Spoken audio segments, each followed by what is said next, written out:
ಶಾಸಕ ಗಣೇಶ್ ಹುಕ್ಕೇರಿ ನೇತೃತ್ವದಲ್ಲಿ ಎಕ್ಸಾಂಬಾದಿಂದ ತೋರಣಹಳ್ಳಿವರೆಗಿನ ಹನುಮ ಪಾದಯಾತ್ರೆ ಯಶಸ್ವಿಯಾಗಿ ಸಂಪನ್ನ. ನಿನ್ನೆ ಅಯೋಧ್ಯೆಯಲ್ಲಿ ರಾಮಮಂದಿರ ಉದ್ಘಾಟನೆಯಾಗುತ್ತಿದ್ದರೆ ಇತ್ತ ಚಿಕ್ಕೋಡಿ ಸದಲ್ಗಾ ಕ್ಷೇತ್ರದ ಶಾಸಕ ಗಣೇಶ್ ಹುಕ್ಕೇರಿಯವರು ಎಕ್ಸಾಂಬಾದಿಂದ ತೋರಣಹಳ್ಳಿಯವರೆಗೆ ಸಾವಿರಾರು ರಾಮ ಭಕ್ತರೊಂದಿಗೆ ಯಶಸ್ವಿಯಾಗಿ ಪಾದಯಾತ್ರೆ ನಡೆಸಿದರು. ಎಕ್ಸಾಂಬಾದ ಹನುಮಾನ್ ದೇವಸ್ಥಾನದಿಂದ ತೋರಣಹಳ್ಳಿಯ ಹನುಮಾನ್ ದೇವಸ್ಥಾನದವರೆಗೆ ಸುಮಾರು 25 ಕಿಲೋಮೀಟರ್ ಪಾದಯಾತ್ರೆಯು ಶಾಸಕ ಗಣೇಶ್ ಹುಕ್ಕೇರಿಯವರ ನೇತೃತ್ವದಲ್ಲಿ ಯಶಸ್ವಿಯಾಗಿ ಜರುಗಿತು. ಪಾದಯಾತ್ರೆಯ ಉದ್ದಕ್ಕೂ ಡೊಳ್ಳಿನ ವಾದ್ಯದ ತಂಡ ಗಮನ ಸೆಳೆಯಿತು.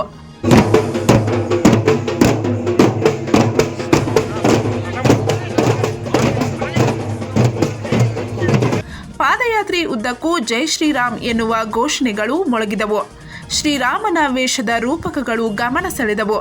ಪಾದಯಾತ್ರೆ ಉದ್ದಕ್ಕೂ ಅಲ್ಪೋಹಾರ, ಸರ್ಬತ್, ಮೋಸಂಬಿ, ಮಜ್ಜಿಗೆ ವ್ಯವಸ್ಥೆ ಮಾಡಲಾಗಿತ್ತು.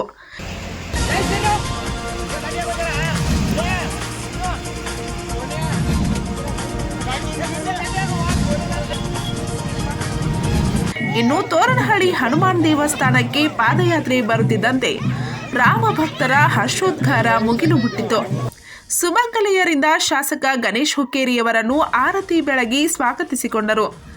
ಬಳಿಕ ದೇವಸ್ಥಾನ ಬಳಿ ಪುಷ್ಪವೃಷ್ಟಿಯೊಂದಿಗೆ ಶಾಸಕ ಗಣೇಶ್ ಅವರನ್ನು ಅದ್ದೂರಿಯಾಗಿ ಸ್ವಾಗತಿಸಿಕೊಂಡರು. ತೋರಣಹಳ್ಳಿ ಜೈನಾಪುರದ ಗ್ರಾಮದ ಸುಮಂಗಲಿಯರು ಕುಂಭ ಹೊತ್ತು ಪಾದಯಾತ್ರೆಯನ್ನು ಬರಮಾಡಿಕೊಂಡರು.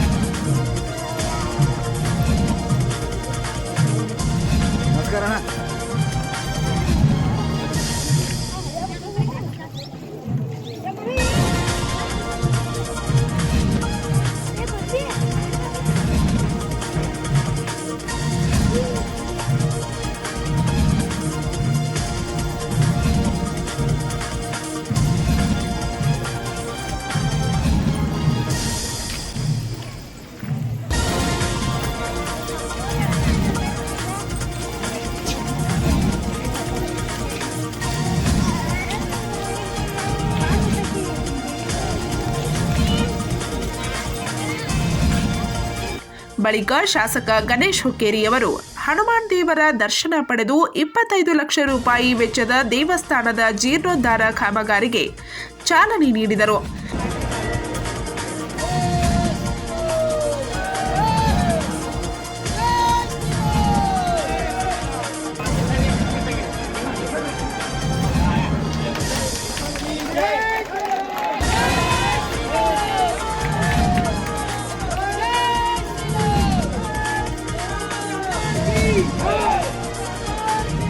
ಈ ಸಮಯದಲ್ಲಿ ರವಿ ಮಿರ್ಜಿ, ಅನಿಲ್ ಪಾಟೀಲ್, ಎಸ್ ನಸ್ಲಾಪುರಿ, ರಾಜಶೇಖರ್ ಮಿರ್ಜಿ, ಫಿರೋಜ್ ಕಲಾವಂತ್, ರಾಮ ಮಾನೆ, ಪಾಂಡುರಂಗ್ ಮಾನೆ, ಅನಿಲ್ ಮಾನೆ, ಮಲ್ಲಿಕಾರ್ಜುನ್ ಪಾಟೀಲ್, ರವಿ ಮಾಳಿ, ವಿನೋದ್ ಕಾಗಿ, ಮಹೇಶ್ ಕಾಗವಾಡೆ, ಮಹಾದೇವ್ ಕೌಲಾಪುರಿ, ವಿಶಾಲ್ ಹಿಂಗಾನಿ, ರಂಜಿತ್ ಶಿರ್ಶೆಟ್, ಶಿವಾನಂದ್ ಕರೋಶಿ, ವಿಜಯ್ ಜಾಧವ್, ಉಮೇಶ್ ಸಾತ್ವರ್, ಸಿದ್ದು ಮಗ್ದುಮ್, ಸುನಿಲ್ ಸಪ್ತಸಾಗರಿ, ಕಿರಣ್ ಮಾಳಿ ಸೇರಿದಂತೆ ಇನ್ನಿತರರು ಉಪಸ್ಥಿತರಿದ್ದರು.